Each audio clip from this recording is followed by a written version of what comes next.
ஷே Bairstow Brahma Bairstow Brahma கணக்கு FIR போடுற கணக்கு காவல்துறை அதிகாரி கேட்டுக்கோ. தாய் இந்தியா நாடு முழுவதும் கேட்டுக்கோ, தமிழ்நாட்டிலையும் கேட்டுக்கோ, டெல்லி மகாராஷ்டிராவிலையும் கேட்டுக்கோ. எஃப்ஐஆர் முதலமைச்சர் போட்டுருன்ட்டார், புரியுதா? துணை முதலமைச்சர் இருந்தவனையும் போடணும். 75 வருஷம் ஆண்டு காலமாக இருந்தவனை பூரா எஃப்ஐஆர் போடு. செத்தவனுக்கும் எஃப்ஐஆரை போடு. ஒரு பெண்ணு செத்துருக்குல, தலைவராக இருந்த பெண்ணு, புரியுதா? தலைவர்னா அப்படி முதலமைச்சர் எஃப்ஐஆர் போடு. டெல்லி டு தமிழ்நாடு வரைக்கும் பதவியில் இருந்த செத்தாலும் எஃப்ஐஆர் போடணும். அவன் வாரிசு இருக்குல்ல, தோண்டி எடுப்பார். கடவுள்ளடா இல்லை, பூமி விவசாயம் கொடுத்துருக்காரு, இருக்கிற இடம் கொடுத்துருக்காரு. ஆடாத ஆட்டம் ஒரு 200 வருஷம் 100 வருஷம் 75 வருஷம் ஆடாத ஆட்டம் ஆடிக்கொண்டே போகுது, புரியுதா? முக்கால் சத்தியம் முதலமைச்சர் போட்டாச்சு, மந்திரிக்கு போட்டாச்சு. மந்திரிக்கு எஃப்ஐஆர் போட்டிருப்பா தாய் இந்தியா நாடு முழுவதும். அடுத்தாப்பில் எம்எல்ஏவுக்கும் தாய் இந்தியா நாடு முழுவதும் போட்டார் நீதி அரசர்.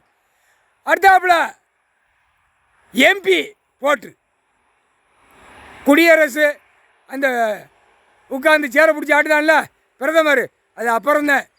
இப்போ கணக்கு போட்டு முடிக்கார். இவனுக்கு எஃப்ஐஆர் மாவட்ட வாரி, மாநில வாரி, நாடு வாரி தூக்குவார்.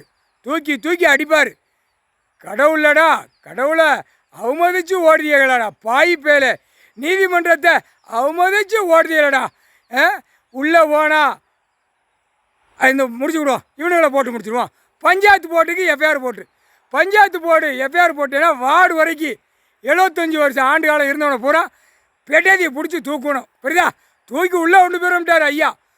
முக்கால் சத்தியம். அடுத்தாப்புல செயலறையில் தூக்கி போட்டால் அந்த காலத்தில், அந்த காலம் கிடையாது, இப்போ 55 வருஷம் 50 வருஷத்துக்கு முன்னாடி தட்டு சாப்பாடு தட்டு செயலறையில் இருக்கும்.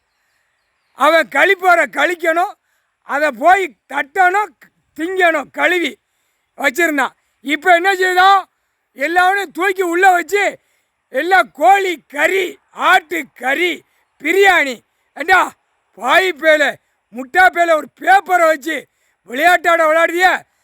தண்டனை எப்படி கொடுக்காம பார்த்தியா? மந்திரி உள்ளே வந்தானா ஏசியில் படுக்க போட்டு அவனுக்கு சாப்பாடு விதவிதமாக இருறான் இருக்காரு. இருறா தூக்கி எங்கே தள்ளணும்னு சொல்லிட்டார் ஐயா நீதி அரசர்.